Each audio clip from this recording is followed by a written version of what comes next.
the first one that we're going to talk about today is your lower body, okay? There is a huge amount of stuff that you can do without even going to a gym. So I got to preface going into the exercises by saying if you have any known injuries, right? If you have any knee injuries, if you have any sciatic injuries, your vertebrae, pretty much anything, your ankles also, it could be diabetes, it could be asthma, your heart rate, you want to make sure that you're cleared to engage in physical activity. So I'm going to show you most of the ways that I'm going to be doing these exercises are going to be in a pretty low to medium resistance. Okay, so the first one is going to be chair squats. We call them box squats if you're in the gym. You can call them box squats if you want also.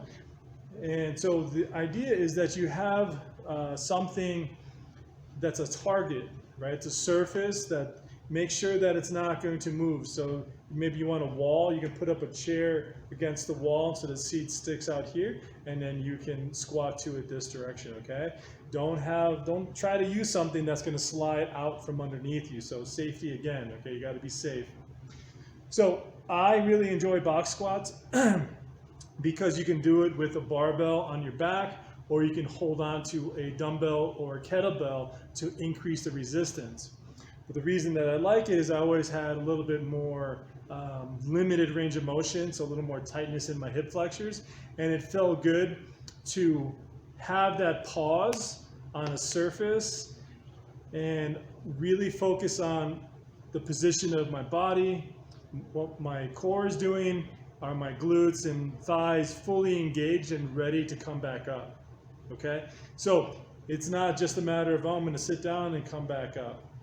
You can do that, but I'm gonna show you a way to really fully engage all the muscles in your lower body and turn it into a workout, okay? So these are box squats / chair squats.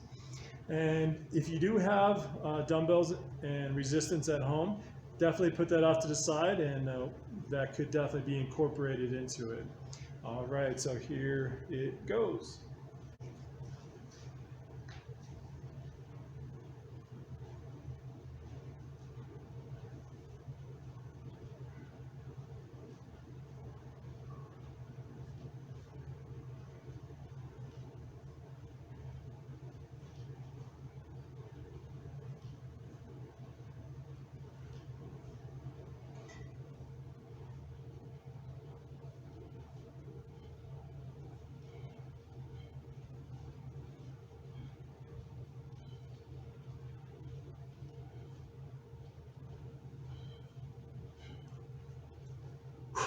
All right, great job on those.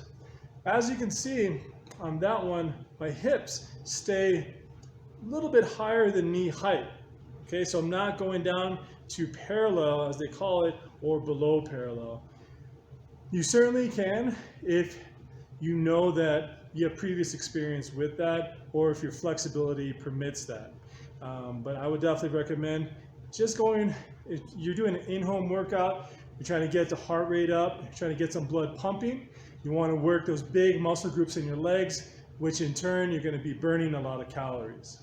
Okay, so box squats / chair squats, and you can see that my hips stay high. Okay, so sometimes if you're going to consider using a couch, it might be too low, right? And it probably sinks down a little bit too much.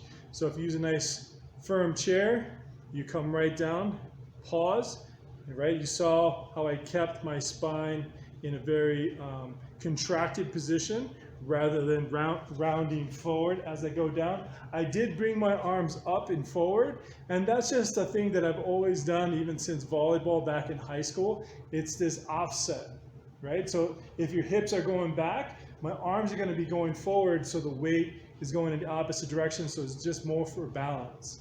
And it's just, I don't know, something to do with the arms as well. You can hold your hips if you want, but when you have a weight, you can hold it here, you can have your hands here, or if you have like a pole from your broom or something like that that you have laying around that you can use, you can always have that on your upper back and doing it in more of a traditional squat position.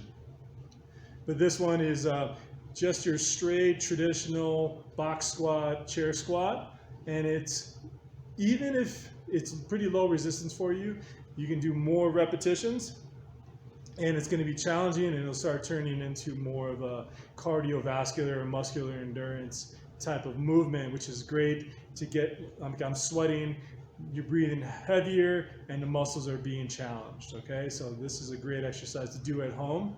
I would highly recommend it.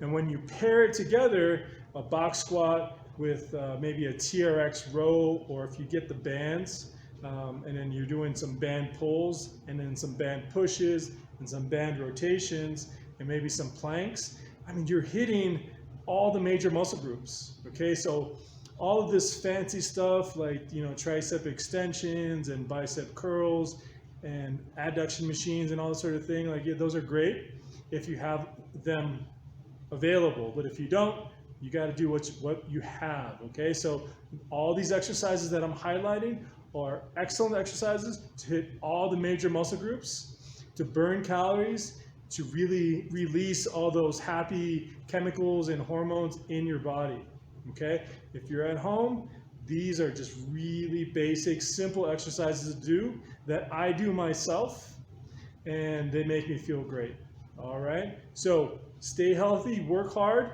message me anytime with any questions, all right? Good job.